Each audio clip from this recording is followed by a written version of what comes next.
Yo boss, j'espère que tu vas bien. Dans cette vidéo, je vais t'expliquer comment comprendre ton anxiété sociale que tu ressens avec les femmes, que tu as envie d'aborder. Donc, il y a deux façons de comprendre l'anxiété sociale, la timidité, tu l'appelles comme tu veux. Euh, le premier moyen de la comprendre, c'est cérébralement. C'est en fait ce qui se passe dans ton cerveau. Et le deuxième moyen, c'est psychologiquement. Donc, qu'est-ce qui se passe au niveau de ton mental, de tes pensées. Donc, la première chose qu'on va faire, c'est que je vais t'expliquer comment ça se passe dans ton cerveau. Il y a en fait trois parties qu'il faut que tu retiennes. La première, c'est ton amygdale. La deuxième, c'est ton cortex préfrontal. Et la troisième, c'est ce qui s'appelle le système de récompense avec tout ce qui est dopamine.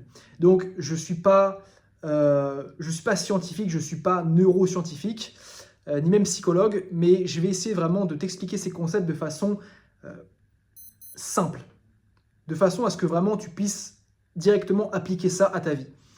En gros, ton amygdale, mec, c'est tout simplement une sorte de système d'alarme, un système de détection automatique et inconscient qui en fait détecte les dangers. Et il est composé de tous tes souvenirs passés et de toutes tes expériences sociales, de toutes tes humiliations, tous tes rejets que tu as pu avoir dans ton enfance.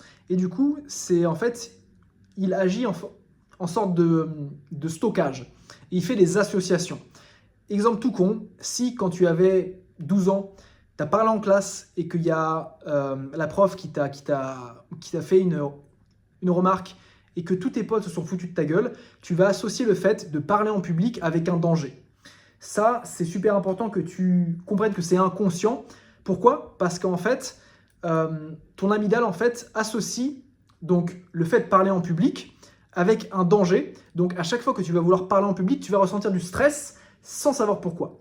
Et c'est là qu'en fait vient l'autre partie, donc ton cortex préfrontal. Donc ça, c'est vraiment, si tu veux, le toi logique, le toi rationnel qui sait qu'en fait, il va rien se passer quand tu parles en public, sauf que justement, ton amygdale, quand elle s'active, elle va en fait, ce qui s'appelle inhiber ton cortex préfrontal. Donc, dès que tu vas ressentir ce stress, donc dès que tu vas associer le fait de parler en public avec un potentiel danger, tu ne peux plus réfléchir parce que tu es littéralement en mode survie. Donc c'est pour ça qu'en fait tu vas stresser, tu vas bégayer, tu vas pas savoir quoi dire, pas parce que tu manques de compétences, mais parce que tu as associé cette situation, donc de parler en public, avec littéralement un danger.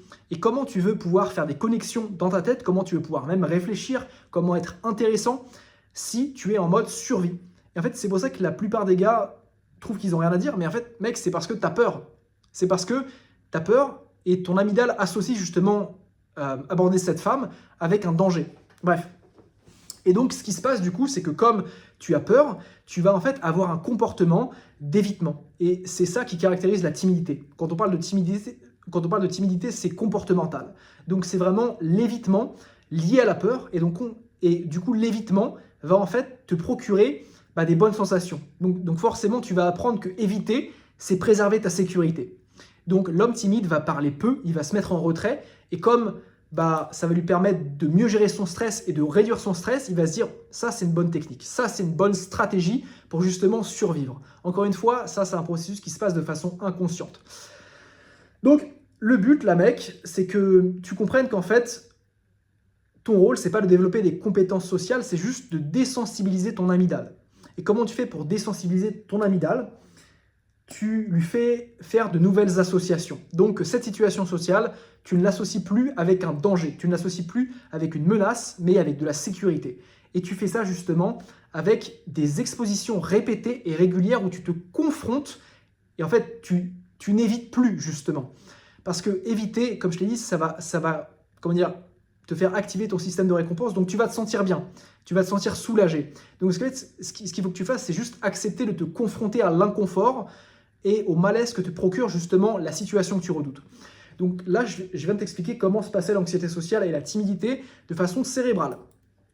De façon psychologique, comment elle fonctionne, avec trois parties aussi, donc les pensées, les émotions et le comportement. La pensée, c'est, si je dis ça, on va se foutre de ma gueule. L'émotion, c'est l'anxiété, c'est le stress. C'est la honte, c'est la culpabilité. Et donc le comportement, qu'est-ce que c'est ? C'est le fait d'éviter justement. Et en fait, tout ce qu'il faut que tu comprennes, c'est que, genre, il y a vraiment ce terme de association et de reconditionnement mental qu'il faut que tu gardes en tête parce que c'est vraiment au cœur de ce que je vais te dire par la suite. Ce qu'il faut savoir, c'est que si tu es timide aujourd'hui, c'est pas parce que c'est pas une fatalité, excuse-moi. Ça fait pas depuis toujours que tu es timide, c'est juste parce que ton cerveau, mec, a fait des conditionnements, a fait des associations qui, dans le passé, t'ont servi et t'ont permis de te protéger parce que le but de ton cerveau, mec, c'est de te protéger, c'est ta survie. C'est pas que tu gères cette meuf, c'est vraiment que tu sois protégé. Donc, comme je te disais, du coup, ce qu'il faut que tu fasses, c'est créer de nouvelles associations. Et ça, tu peux le faire uniquement quand tu arrêtes d'éviter. Donc, quand tu commences à te confronter à la situation que tu redoutes. Pas n'importe comment, pas comme un giga teubé. Ce qu'il faut que tu fasses, mec, c'est ce qui s'appelle l'exposition progressive. L'exposition progressive, mec, c'est tout simplement le fait de te confronter un jour après l'autre à une situation que tu redoutes. Donc, si aujourd'hui, toi, ce qui te fait peur, c'est parler en public, et bah aujourd'hui même, ce que tu vas faire, c'est commencer avec une mini-action qui va te servir de mini-victoire aussi. Pour justement te accumuler des preuves, parce que c'est justement grâce à l'accumulation de preuves que tu vas pouvoir changer ta croyance.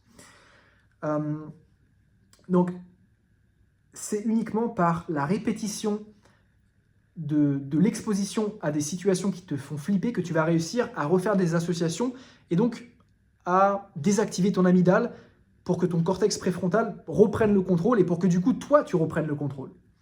Parce que là, ce qui te bloque, ce qui te sabote, c'est pas le toi actuel, c'est le toi d'il y a peut-être 10 ans qui s'est fait humilier, qui a des traumas, qui s'est fait harceler à l'école. Et en fait, tant que tu ne comprends pas ça, tant que tu n'arrives pas à te confronter à ce qui te fait peur, à ce qui te fait mal, et de façon progressive, du coup, tu ne pourras jamais reprendre le contrôle de ta vie. Alors, je vais vraiment te donner un exemple concret d'exposition progressive. Donc, jour 1, tu vois, tu vas dire bonjour à un inconnu. Dire bonjour à un inconnu. Là, je te fais vraiment un plan sur mesure sur une semaine pour que tu puisses d'ores et déjà passer à l'action.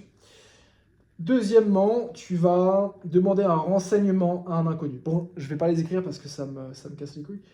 Demander un renseignement à un inconnu. Troisième jour, ce que tu vas faire, mec, c'est que tu vas demander de l'aide à un inconnu. Quatrième jour, ce que tu vas faire, c'est que tu vas faire un compliment sincère à un inconnu. Sixième jour, tu vas prendre le numéro d'une inconnue. Et septième jour, tu vas discuter pendant plus de 5 minutes avec une inconnue. Jusqu'à ce que, justement, tu puisses te permettre de te créer de nouvelles preuves et de te permettre de reconditionner ton cerveau et surtout commencer en fait à changer tes croyances par rapport à ce qui te faisait flipper jusqu'à maintenant. J'espère que je n'ai pas été trop compliqué dans mes explications. Si tu as envie qu'on puisse approfondir ça et même te permettre de faire ce plan sur mesure, qu'on le fasse ensemble, tu prends ton appel dans la description et on se fait ça, mec. Allez, passe une bonne soirée. Ciao.